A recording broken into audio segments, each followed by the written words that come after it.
Welcome back to Touchdown Nerdcast. We have Jordan, Frank, and Andrew. Yeah. Why are you so angry? That's my happy That was voice. good. Why are you so evil? This is just how I sound. Lay off, I'm starving. I don't Okay, blame you Pump. for Today we are talking about the waiver wire and daily fantasy, or weekly fantasy, as football fans would prefer to say. How are you guys doing tonight? Doing great. Doing You know, fantastic. I was playing some COD. My teammate let me down, so I we almost literally, won.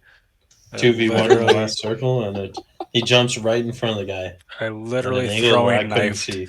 throwing knife to save your life, Listen, that was clutch. I will give you that. and But then then you you're like, fucked it. I mean, you're, you messed it up. and then you had a submachine gun versus a sniper rifle, and you couldn't get the job done. Hey, I don't know what to tell you. Um,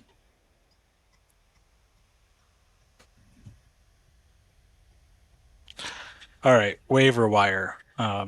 Anyways, today is September 6th. Season starts tomorrow. Lions versus Chiefs. And you're probably thinking, there's nobody on the waiver wire worth adding. Nothing's happened yet. And if you drafted well, then that's probably true. But if you drafted poorly, there are a couple guys worth considering.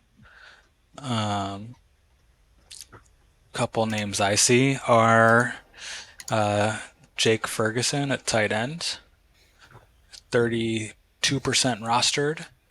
And if Kelsey does not play this week, he might be worth adding if you don't have a backup tight end already. A lot of us are Kelsey owners. So if he doesn't play, I would consider it.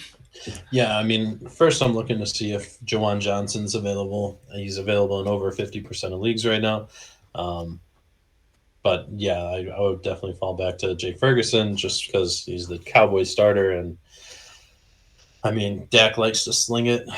Um, as bad as he is in the playoffs, he's a fine regular season quarterback. So um, I'd like to see a lot of work out of him. Um, Yeah, I'm he had a lot seeing a of lot of interceptions last year, but I think that number will go down. mhm. Another name to consider: Dawson Knox. Um, looks like he's available in almost 80% of leagues. Um, Luke Musgrave, Taysom Hill, but then you're starting to scrape the bottom of the barrel. Yeah, Gesicki's there. Um, not a ton else. Trey McBride, maybe he'll take a step in year two, but he's still got Zach Ertz to compete with. yep. I like all those names. Um, and what if you're a Cooper Cup owner? Are you picking up Van Jefferson or their tight end? What's his name? Well, Hilbert? Halbert? What? What's their tight end's name? Jim Halpert. Jim Halpert from The Office. I don't know. yes, I would. I think if you're picking up Van Jefferson, you didn't do a great job drafting receivers. Like I feel like Or this year has Higby. so many wide receivers that could possibly put up okay points week to week. Where it's like if you didn't draft somebody where like if you're really two receivers and that's all you got, or three receivers as a flex, and you had no bye week coverage or anything like that, I don't even know. Like, I know on my one team. What were you doing? Well, yeah, I mean, I think on my one team with Van Jefferson would not start over the three guys I have on the bench. Like, I'm not starting Van Jefferson over Brandon Ayuk. I'm not starting him over Cortland Sutton, I'm not starting him over George Pickens. Like those are the guys like I have sitting there on the bench. Right. Well, that's But why. he can go in your IR spot, right? So you might as well fill it with someone. Right. Well, that's the thing. If I'm trying to replace Cup, I'm trying to replace him with best available talent. I don't care so much about the position because odds are I have wide receivers on my bench. With Travis Kelce, on the other hand, don't typically carry two tight ends, so I'm going to need a replacement, which is to me a different scenario. So I'm looking specifically for tight end if I have Kelce. If I have Cup, I'm not necessarily looking to start a guy from off of waivers week one. I'm probably going to look to flex a guy or somebody else that I already have on my bench. I think my go-to strategy, depending on like the type of league, obviously that you're in, I like to in leagues that I kind of like how Andy's league, like you're not doing defense, you're not doing kicker. Like I know that's like kind of the old fashioned, like how it's always been. And I don't mind playing leagues that are standard like that, where they have a defensive kicker.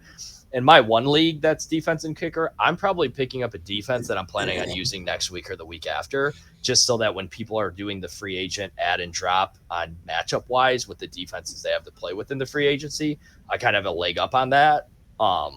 Unless losing Cup made it so you have to pick up a wideout or a running back to flex, I think that I'm just using that IR spot to stash a defense where I normally wouldn't be stashing two defenses. And I'm with Frank on the tight end thing. Obviously, if you're not carrying two tight ends, you're going to have to use it on a tight end. I took Frank's strategy, and in my PPR league that I have Kelce in, I drafted Juwan Johnson in like the third to last round. So he's right now in my starting lineup in case Kelce doesn't go tomorrow. And I actually feel okay about that. Yeah. I see Jamison Williams is 65% available in most leagues, but he's suspended for 6 games. And if Cup is missing 4 games, you could definitely just roster him and see how the first quarter of the season plays out. Because you might have those bottom of the bench guys worth dropping anyways. So like you could just roster. I mean, if you have Cup, you're probably not looking to pick up Williams, just because then you got two guys on the shelf for 4 games or whatever it ends up being, and that's really going to cut into your bench. If you have Cup, you're not going to drop him, but you're probably going to pick up somebody else that will be able to help you in the meantime. The difference is that Jamison can't go into your IR spot. Yeah. Right. So, yeah, I mean, to me, I'm looking to pick up Williams. I'm sure somebody will pick him up somewhere in the next couple weeks. And I'm just going to play that waiting game myself. I'm not sure who dropped him, but I see he's on waivers in our league. Right. Yeah. He is definitely tempting, but with having so little games played after, is this his second year? Played in like 2 games last year, and now he's suspended for 6 games this year. It's hard to make a case for him unless your roster has need for that depth. If Kelce can't last year, so if Kelce can't go, who's Mahomes going to throw to? I actually am okay with the league I have right now with Kelce. Like, obviously, I'd love for Kelce to be healthy, but ultimately, it's week 1 of the season. You're not going to lose your playoff bid as the Kansas City Chiefs if you were to lose to Detroit in the first game of the season. I think there's a lot more on the line for Detroit, where I have that division being a lot closer than what I think the Chiefs are going to deal with in their division. Obviously, you don't want to lose a game first week of the year, but I also think that like getting Kelce healthy for sure for the remaining 16 games is probably more important. I feel pretty good about, even though I'm missing Alvin Kamara, like you take a bad and turn it into a good. I think Jerick McKinnon is going to get an extra workload as a receiver, and that's purposely why I drafted him so late when I was so running back thin, knowing that Kamara was going to be shelved for the first 3 weeks of the season. I think his workload goes up in week 1. just without Kelsey being in that lineup if that's what winds up happening tomorrow. So I guess I'll take that trade off. If Jerick McKinnon's more utilized and scores more than what I think he's going to score, then I guess that helps counter the hit if Kelsey doesn't get to go, especially since I have a guy like Juwan Johnson. Like I know that Frank's high on, and I think he could have a not Kelsey week, but he could come close to putting up a big week that you wouldn't expect. He could be an 80-yard, 2-touchdown guy like he put up, I think, twice last season. But it would definitely help me if Kelsey's out for McKinnon to get a little bit more of that workload. I really don't know what receivers they're going to fall back on. Pacheco and Clyde Edwards-Helaire. You think their workload? I don't think CEH is going to get that much more. If anything, I'm expecting maybe some of the third and fourth receivers to get an uptick. Probably Sky Moore and Rashee Rice, the rookie. I'd expect to see more four wide out sets, and I'm slinging around a little bit more. Currently, we have Marquez Valdez-Scantling, Richie James, Justin Watson, Justin Ross available in most leagues. I think it's just too hard to tell because, like, you got a guy like Kadarius Toney who could have a big week just because he has 3 flash plays, and it's just I have him as like my 6th receiving option in your league, but I don't plan on using him unless there was a bye week or an injury. But I mean, I think it could be anyone's week for if Kelsey's not going to play. You could see Jerick McKinnon doing what he did kind of at the end of the season last year, where he winds up with 8 or 9 catches and winds up being kind of the lead receiver without Kelsey. You could see Sky Moore going big. You could see a couple of those different guys that you just don't expect. I think Mahomes is and Andy Reid's system is such a just feed the matchup that it's like if they decide how you're going to match up against them, they're going to exploit you somewhere else. So I think it's really hard to predict with no Kelsey who's the one you want to own out of that wide receiving corps because it's completely hit or miss. Yep. It's too hard to tell with that team. Well, Andy Reid says Sky Moore is looking good. Ready. I know Sky Moore was Sky Moore was a guy that ADP shot up and was kind of a sleeper this year, so that would not shock me if he kind of is the trusted target out of that group because there really isn't that much veteran experience with the Chiefs on that wide receiving core. I mean, Toney came over halfway through the year, not even, I think it was further than halfway through the year last year. Scantling was there for 1 year last year. Like there's just Sky Moore's coming off being a rookie. Like, I just think you have a lot of inexperience there. Yeah. Another name to consider, Noah Gray to fill in for Travis Kelce on the Chiefs. His career high for yards looks like it's 45 in a game. Never had a multi-touchdown game, so he's a guy who you can probably rely on to get you a handful of points. I wouldn't bank on getting any more than maybe 5 points out of the guy. But still a name to consider in case you just are dying for some points. I'm sure Mahomes is going to look his way a few times.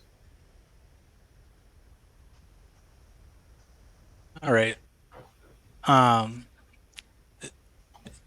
the running back position, do we like anybody for waiver wires? I think running back is always the toughest early in the season because no injuries necessarily. Some obviously if they happen in training camp or during practice or anything like that. But for the most part, I think everybody stacks up on so many handcuff running backs. There are typically at the beginning of the season like this, you've got like a bunch of third option guys or guys that are trying to compete for that handcuff second spot behind whatever lead back's in each team. I think it's just really hard to tell. I mean, maybe you give a little bit of favoritism towards somebody in a PPR league who's possibly going to be the third down back, passing back, blocking back. That's just going to be on the field more. I think that's kind of how you have to value any position in fantasy football is if you're on the field more and you're playing more plays, you have obviously more opportunity. Um, it's tough to take kind of scheme guys where maybe they're in for a handful of plays and yeah, maybe they impact one play and it's a one catch for 30 yards and a touchdown, but you can't really bank on that fantasy wise. Would Yeah, you go ahead, Frank? I was just gonna add on that I think some of the top names available for running backs. I agree with what you're saying. There's no slam dunks because none of these guys are going to be your frontline starters week one. Maybe week three, week four, you can expect a guy like Rashawn Johnson to jump in there and be a stud, but we need to give that some time. But otherwise, I mean, you're looking at CEH, and he doesn't exactly excite anyone. No, again, like you said earlier, he's a third option Yeah. in a system that likes to spread the ball around a little bit. Um, I think Roshan obviously is somebody to possibly keep your eye on, depending on what happens with that running back situation. If Herbert or Deontay Foreman were to get hurt, or Foreman's just not effective in what they're hoping he's going to be, then he slides in that 2 spot and he carries a little bit of value. But hard to tell right now before you see what happens week one. Okay, I got two comments. I think if you had to pick up a back, I think Gus Edwards is available in most leagues, He is. and I think he is a could get goal line work. I think he will be used in addition to J.K. Dobbins. So if you had to pick up anyone, Gus Edwards is the guy I would go with. And then what do you guys think of Indianapolis? Like, it's just a shit show. Yeah. I think it's a shit show, and it's like I don't know who is going to take on that workload. I mean, you've got rookie Evan Hall, who sounds like he's going to be more the passing down back. That's kind of what Zach Moss was brought in to do. I think the guy to own in that system when Jonathan Taylor's out is Deion Jackson. He was the guy to own last year when Jonathan Taylor went down because I had to pick him up because Taylor was out.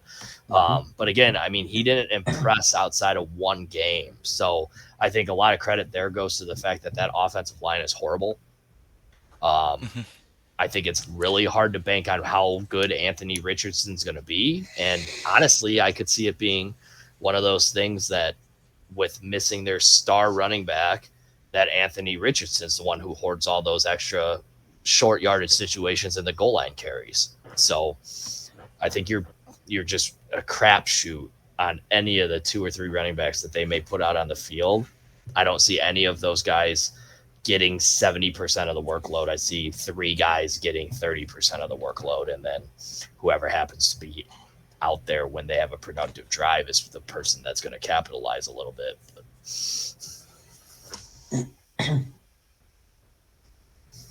All right. Well, I don't think there's much more to say given that it's week one. I always love it after week one to see who flashed in week two and see who's available. Let's move on to daily fantasy or weekly. If you were, I don't want to just focus on the hype cost players in weekly fantasy. Who's somebody who's not going for a lot that you would roster in your weekly fantasy lineup? I am seeing Derek Carr at 5,300. Oh, we're talking like FanDuel or DraftKings. Yeah. Jordan Love is 5,000. Sam Howell 4,900.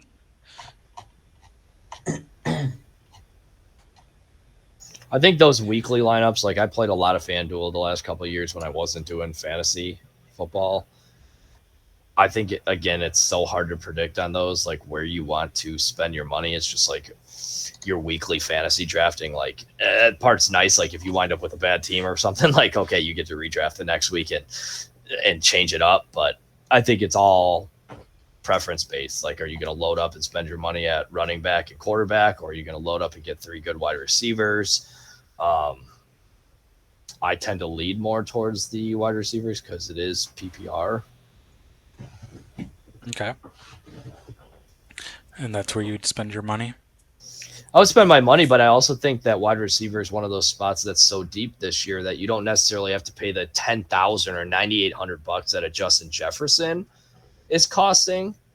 Like, I think if you wind up with 3 solid kind of guys that aren't going for that top end money, um, you could be pretty good. I mean, again, all it takes is for 3 guys that you decide to pick to have 3 big weeks, and you win because of that. I think it's hard to decide where you're always going to spend your money. It's kind of like doing an auction draft. If you're going to spend all your money on a quarterback or spend big money on one running back and one wide receiver, you're just taking shots at sleeper guys that you're thinking can have a big week because of a certain matchup.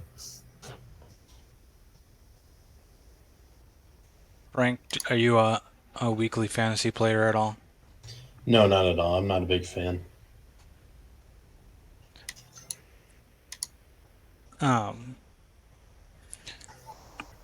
so let's say we're looking at, you know, running back matchups, and we've got Bijan versus Carolina, or who's a good one here?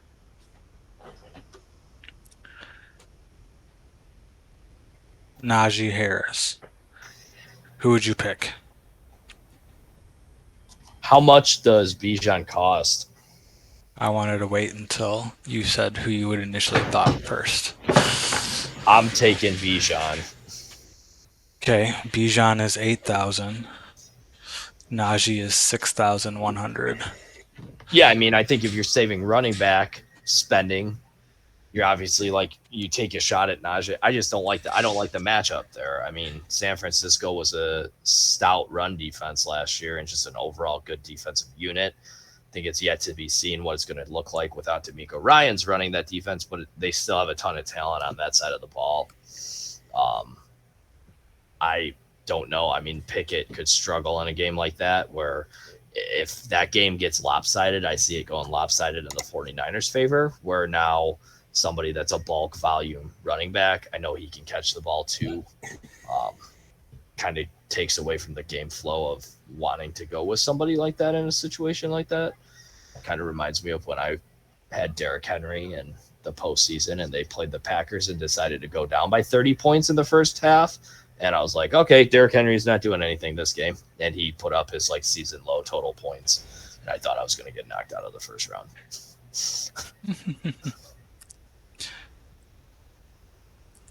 Frank's a Najee owner, so I'd like to hear kind of what his opinion on that is. But I know he's not a weekly fantasy player with the FanDuel and DraftKings. So Yeah, I mean, I'm not the best source for the daily stuff. That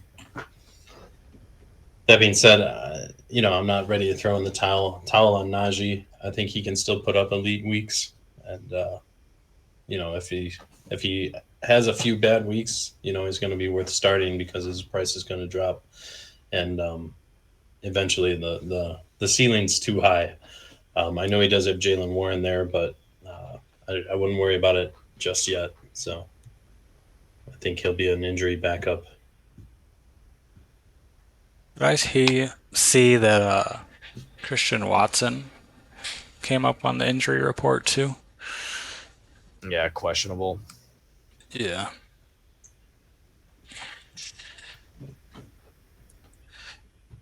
Yeah, I feel like the Packers fantasy is nearly as clouded as anybody else's. Like, No, just give me the running backs. That's all I want from that team. yeah, I'm just until I see it, I can't trust it. I know Christian Watson had some big games, but you can't expect somebody to score like 8 touchdowns in 4 games or whatever it was. No. Right. And it's I mean that the it's wide gonna receiver depth turn to the after mean. Watson is scary. Yeah, You know, leading it by with Romeo Dubs, then you got a whole bunch of like nothing. So, I mean, if Watson can't go, you got unproven Jordan Love throwing the ball to Dubs and a bunch of nobodies. So either somebody's going to stick out or it's going to be a long season for the Packers. okay. So,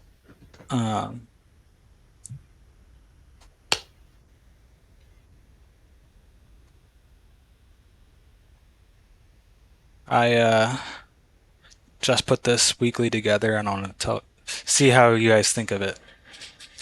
At wide receiver, Justin Jefferson. At wide receiver number 2, Jamar Chase. At wide receiver number 3, Deontay Johnson. At running back, Javonte Williams. Excuse me. At running back number 2, Kenneth Walker III. At QB, Sam Howell. At tight end, Kyle Pitts. At the flex, Elijah Moore. And at my defense, the Chicago Bears. Is that your weekly put together? That's my weekly one. Loaded up on Chase and Jefferson. I spent all my money on Chase and Jefferson. I don't think that. I actually don't think that's bad. I mean, like I said, with the Bears could do well for you, and with the defensive side, just because if Watson doesn't go and you got Love, who could potentially be terrible, that could be a good play. I know Sam Howell's cheap. Both don't go. Right. It doesn't look like Dobbs is going to play. Right. I would think Christian Watson suits up, but with a lingering hamstring, all it takes is for him to tweak that thing in pregame or first play of the game, and he might not be going at 100%. I mean, I'm not a Bears defense believer at all this year, but I think if there's a time to play him, it's week 1 against Green Bay. Yep. And then, I mean, you got Kenny Dubs. Who's Seattle playing this week? The Los Angeles Rams. Who is not a formidable defense by any means anymore. No, they've definitely dropped. So, I mean, that could do well for you. You got Javonte against the Raiders at home. So, I mean, a lot of these could end up paying off. Yeah, I mean, Sam Howell versus the Arizona Cardinals, who I don't think are. They might have. I mean, I don't know how bad their defense is, but the Cardinals might not. Offense is going to be horrible. So the Cardinals might not be able to beat Colorado with Deion Sanders. Probably not. What? If their offense can't move the ball, it's going to be a lot of 3 and outs, and Washington's offense is going to stay on the field. Are you submitting that lineup? Already submitted. Good. I'm interested. We'll have to touch on that next week and just see how that lineup turns out. Yeah, and then I took Deontay and Elijah Moore just for some targets, peppering in some targets, hopefully. I think the only problem, like when you load up, like I've done that before where I load up on 2 stud running backs, spend all my money, or you load up on 2 or 3 good receivers like you did. The only time that you absolutely know you've lost and get screwed is when one of those 2 big money guys does not go off. Yep. Yeah. Like even if Chase goes out and goes like 6 catches for 80 yards and a touchdown, I mean, that's decent points from a normal receiver, but like you're not paying that kind of money for him to do that. You're paying him to go 9 for 160 and a touchdown, and Jefferson to go 10 for 160 and 2 touchdowns. Like that's what you're paying for. Yep. Well, I'm hoping that these two young elite receivers live up to their hype and do what they're supposed to do. And I did use every single dollar of my budget with that lineup. Um, I am not a Nice. fan of leaving a dollar unused in weekly. I'm with you on that. You can Uh, always find a way to make it work. yeah. So I will let you know after this week how it turned out. Um, usually, what it's like, you don't have to win it to like come home with some prize money. You just have to be like in the top 5% or something. I don't know. I would enter yours into one of those $1 million, This was 3 million $5 million in people. prizes. Oh, there you go. We're in it to win it, Andy. Okay. Yeah, Get that go big or mindset. go home. It says 1 million to first. Oh, I like that. That lineup's taking first place, buddy. Second, 200,000, third, 100. And it goes all the way down to if you come in 304,500th, you'll get $8. And it was a five All right. dollar $5 buy-in. So That's what you're looking for right there, Andy. if I can win $3, I'll take At it. least finish in that top half. Yeah. And I'll probably finish in the bottom half. What do our producers say? How much time do we have left, producers? Producers say we've got Is there a 3.5 minutes. Is that what they say? Hey, we are a high budget show, okay? You can Yep. tell by our intro music, our outro music, our transitions. You can tell by Frank's background, which is always the 50-yard line. Yep. Did you hear of this like overtime idea where you each team gets to say what yard line they're comfortable taking the ball at on offense I did not hear about that. or defense? It's not a real rule, it's just floated out there. I think it's a cool concept. And who it might be defense, like what yard line are you comfortable taking the ball on defense? And so if you said, I believe I can get a stop at like the 40-yard line, and the other team says the 50-yard line, then the 40-yard line team gets they get what they wanted. That's how it starts, and then you have to defend it. Seems like you would need Bob Barker as your coach. Bob Barker, but it eliminates just like the coin toss is the team who gets it.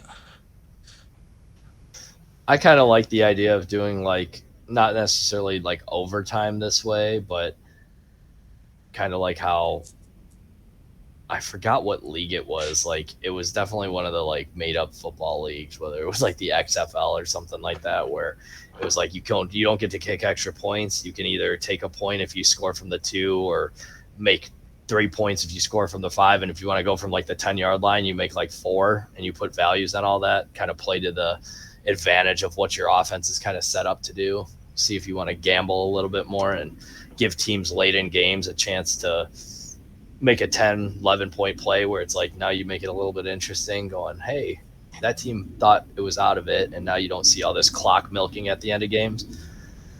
And be like, hey, if we can get in the end zone and create a 4-point play by scoring from the 10, we're tied.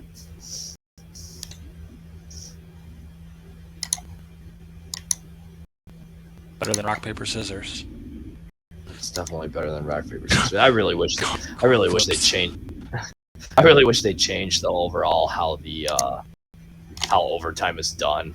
I'm not a big fan of the first team scoring a touchdown. If they get it on the first drive, there's no rebuttal, or the field goal goes through and then you go back down and a touchdown piece. I just feel like there's a better way for them to have overtime.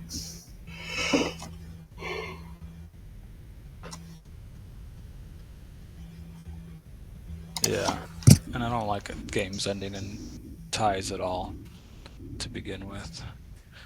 I feel I like don't think they any only game play should. 17 games. Like, I think they should decide a winner. I think I think no sport should end in a tie. I Um, agree. all right, last question for you guys. In our league, two yoked, um, if you had to uh, cut one of your two starting running backs, which one would it be? If I had to cut one of my two running backs in your league, Two starting, the two ones that you would start this week. If you had to who just, am I cutting? yeah, Oh God, that's a terrible question, Andy. something we don't want to think about ever. But if you had to look at the upside of the two of them, Oh my God, that's such a hard question. yeah, well, especially for you, you've got a couple good ones. I'm probably cutting. So you're starting Chubb and Eckler, right? I'm cutting Chubb for this week Okay, why? because game flow wise, to me, says Cincinnati has a better chance of blowing out Cleveland. Eckler, as much as they say Chubb can catch the ball, and they're saying he's going to get more involved in the passing game with the loss of Kareem Hunt. I still would like to see that happens early on. Um, I just think the Bengals are going to beat the Browns and could beat them ugly, where the run game kind of gets taken out of the equation.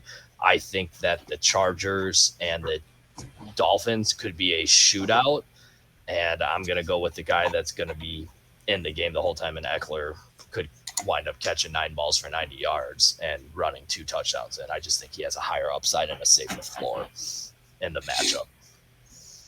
Cool. I have nothing to argue against that. I think that's some sound evaluation of your team. Frank, how about you?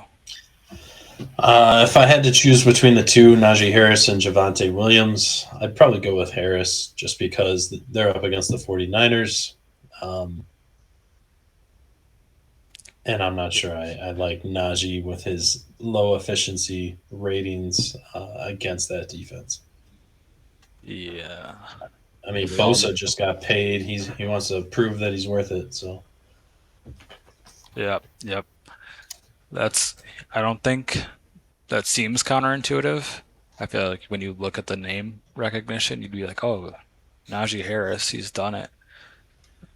And Javante's coming off the injury. But I think you might be right that I truly believe that Javante is an excellent running back and could be a top 12 running back, finish higher than Najee.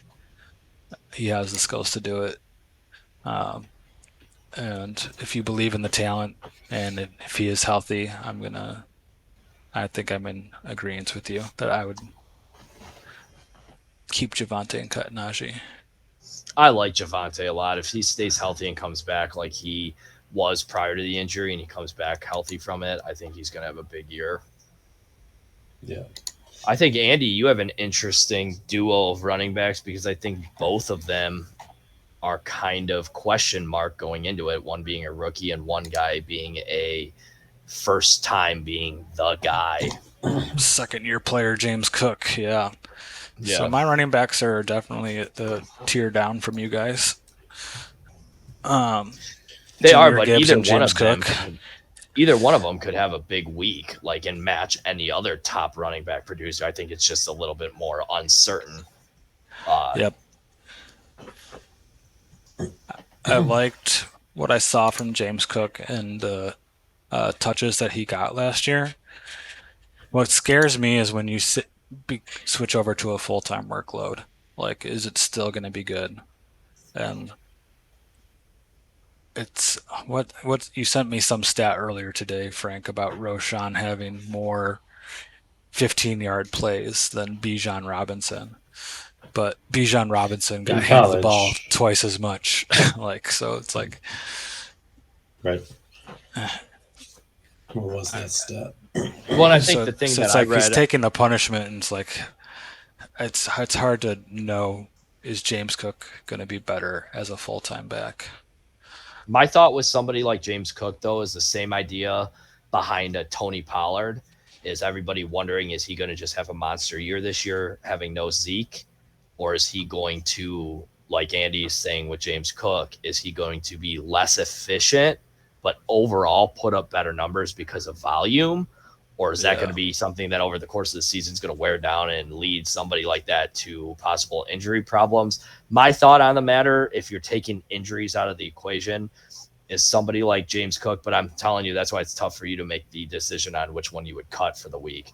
Gibbs kind of has that same kind of skill set to him. Like guys like Pollard and Gibbs, I feel like those guys have such that home run threat that it's like the more carries you give a guy like that, the more chance they have of breaking something big. And that's the case for any player. Like the more they get the ball, the better chance they're going to have of breaking open a big play. So I think that's kind of how you have to look at the James Cook thing is, yeah, maybe the volume and workload isn't going to benefit him from an efficiency standpoint, but it's going to give him more chances to make big plays. And I think like a perfect opposite in my mind to a guy like that is like Alexander Madison. The guy's going to get the same kind of volume workload, but he doesn't have the big play threat. So a guy like that, I'd be way more worried about thinking, okay, is 25 carries still only going to translate into 65 yards and you're hoping that he scores versus James Cook has a chance to take it to the house anytime he touches the ball. Like I don't think a volume perspective for a guy like James Cook is that bad of a thing for you. Yeah. It's a tough one. I don't know. I truly don't know. I think if I was to be forced to pick, I feel like Josh Allen still vultures touchdowns. And so I would trust some play out of Jahmyr Gibbs scoring me a touchdown in week 1 over James Cook. So I think I would go with Jahmyr Gibbs. And he gets to play tomorrow, and that's just more exciting for me. I'm not saying you're wrong because I think the game flow in that game is going to be like what you see in these college games, where it's going to be a lot of plays, a lot of offense. And I think if game flow plays in two ways, if Detroit goes down big or it's just a scoring frenzy, I like Gibbs in that option just because of that. Now, if somehow you were to tell me that because Kelsey's not going to play, that this is going to be like a grounded pound, kind of melt the clock, which I just don't see it turning into that game when you have Patrick Mahomes and Goff with that offense. I'm giving the edge to Gibbs just because of that. I don't think Montgomery's the type of guy you necessarily want in that kind of game. He's never really been that guy when he was on the Bears. I think, like you said, Josh Allen, there's a lot of other weapons on that team right now, and I don't really see that many weapons on Detroit minus Gibbs and Amon-Ra St. Brown. Yeah. And they're playing KC without their defensive tackle. What's his face? Chris Jones. And James Cook is playing the New York Jets with Quinnen Williams. So I don't like that matchup because the Jets defense could be really good this year. They could just be mediocre with a better offense, but yeah, we'll see. All right, closing thoughts. Anything you'd like to add? I'm excited for week 1. Let's get it. Me too. So yeah, the next time we talk to you guys, it'll be the start of the season already, and we will do our start sit recommendations for week 1's Sunday matchups, and we look forward to talking to you then. let's do a lot of this because we all own Travis Kelce in some league. Yes. Cross our fingers. Yep. All right. Have a good one. Adios. Good night. Bye from Touchdown Nerdcast.